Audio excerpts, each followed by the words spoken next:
Susanna Agnelli, an astrological portrait by Ciro Discepolo. Don't forget you're an Agnelli. Don't forget that you're an Agnelli. This is the phrase that the English governess often repeated to her.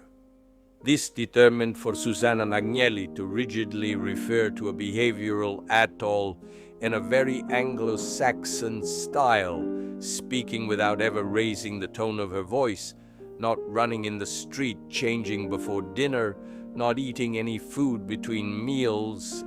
Miss Parker, her institutional mentor and at the same time figuratively the echo of her superego, admonished her with dry, cadenced orders, precisely such as to imprint indelibly in her mind the guiding imperative, "Don't forget you're an Agnelli."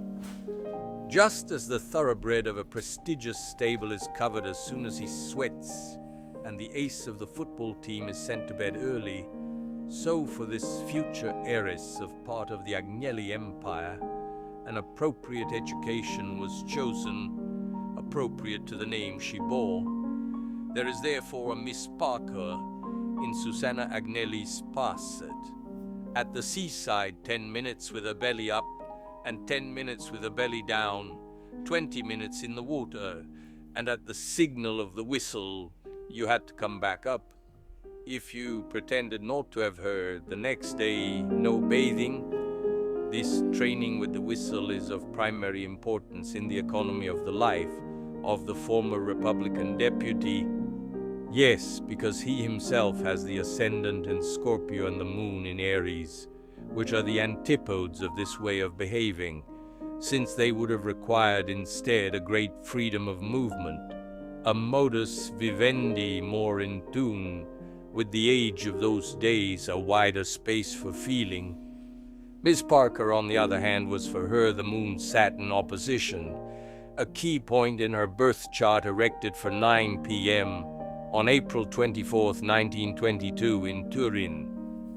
As we will see later, it seems more than justified to believe that she was born a little before 9 p.m., just enough to definitely place the Sun and Mercury in the 6th house.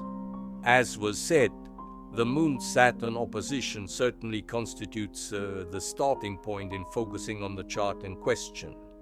It wants to indicate a frozen, invalidated, thwarted affectivity by the god of reason.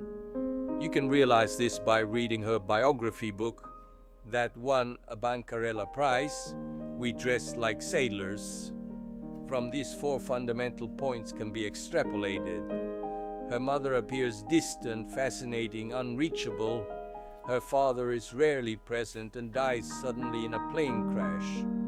Her grandfather, Senator Giovanni, practically governs the Agnelli family. There is a strong presence of Miss Parker. Above all, the mother is often mythologized in the stories, and always appears to us as a woman of irresistible beauty, with chiffon blouses, blonde hair, and light eyes. In the first part of her childhood she saw her little, her day being governed by a strict regulation, in which the hours took the name of the governesses and preceptors, who took turns in guiding her. Later, after the premature death of her father, she also suffered a serious shock when her mother was removed from her and her brothers, by will of the senator, having begun a sentimental relationship with Curzio Malaparte. Later, the family was reunited again, but in the meantime, Susanna had suffered greatly for this episode.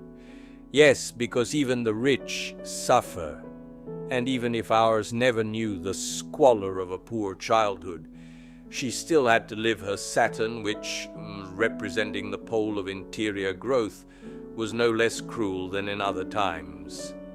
We can certainly say that when the former mayor of Monte Argentario dressed like a sailor, her emotional destiny was decided, and the pain of her childhood lived as an adult conditioned her for the rest of her life. The moon in Aries opposite Jupiter, together with the Scorpio ascendant, would have required an explosion of vitality, flames of energy, inflated actions.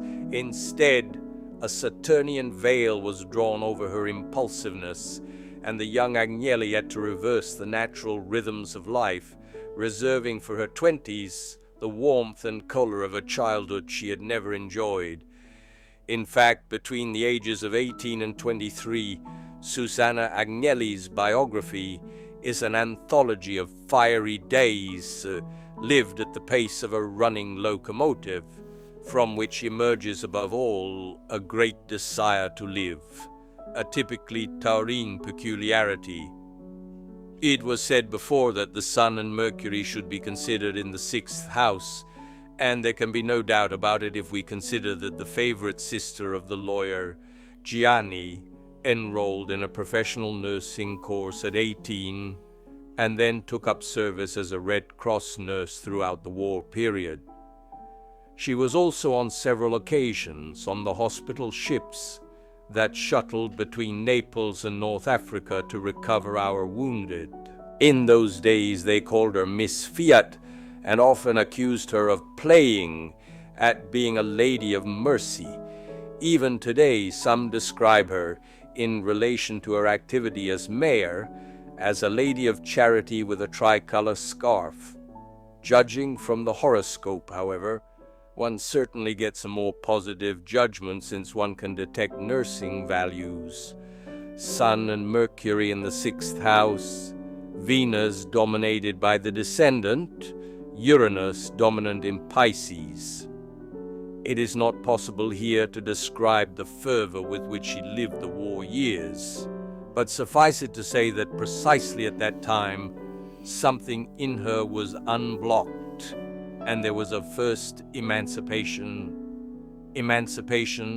that had been delayed until then also by the bad placement of Pluto in the natal chart, in the 8th house, square to Jupiter and the moon. The square with the moon, like the dissonant aspects between the luminaries and Neptune, is a factor of anguish, neurosis, fears. The subject often speaks to us in this regard in her book of the many fears she had as a child, especially the horror of the dark. The war years were also the years of love for her. She fell blindly in love with Raimondo Lanza di Trabbia, whom she was unable to marry because of his extremely unruly sentimental conduct, which changed women as if they were machines. Instead, she married Count Urbano Ratazzi, with whom she had 6 children and from whom she divorced many years ago, having in the meantime fallen in love with a writer. The chapter on love is not very developed in the biography cited, and where it is mentioned here and there, one always perceives the presence of a curtain of privacy that she does not intend to violate. In our opinion, Susanna Agnelli wanted to tell us little about it. Venus in Taurus, dominant at the descendant, is an indication of great sensuality that, driven by a Scorpio ascendant and an Aries moon, cannot have been so frugal with satisfactions as one would be led to believe by reading the pages of her stories. When she was a child at school, she would exchange her white chicken sandwiches for the black bread and slices of homemade salami of her classmates. Her memories of the past are full of memories of smells. She likes to eat well and is a good cook.